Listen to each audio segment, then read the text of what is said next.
5 বছরের শিশুকে ধর্ষণ ও হত্যা মামলার 1 মাসের মধ্যেই রবিউল ইসলাম নামের এক ব্যক্তির মৃত্যুদণ্ডের আদেশ দিয়েছেন আদালত। একই সঙ্গে তাকে 3 লাখ টাকা জরিমানা করা হয়েছে।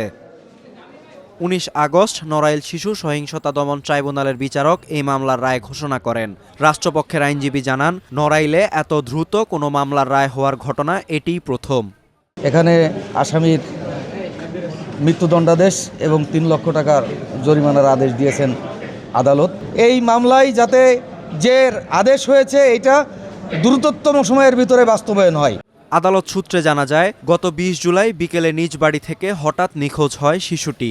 খোঁজাখুঁজির এক পর্যায়ে প্রতিবেশী রবিউলের ঘর থেকে অচেতন অবস্থায় শিশুটিকে উদ্ধার করা হয়। পরে হাসপাতালে নিয়ে গেলে চিকিৎসক তাকে মৃত ঘোষণা করেন। এ ঘটনায় শিশুটির পরিবার মামলা দায়ের করেন। পরদিন রবিউলকে গ্রেপ্তার করে পুলিশ। আদালতে তোলা হলে স্বীকারোক্তিমূলক জবানবন্দি দেন তিনি।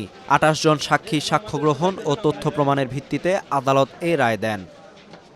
বিচারে সন্তোষ প্রকাশ করে দ্রুত রায় বাস্তবায়নের দাবি জানিয়েছে শিশুটির পরিবার। এর আগে গত জুন মাসে পল্লবীতে এক শিশুকে ধর্ষণের পর হত্যা মামলায় 19 দিনের মধ্যে রায় দেওয়া হয়েছিল।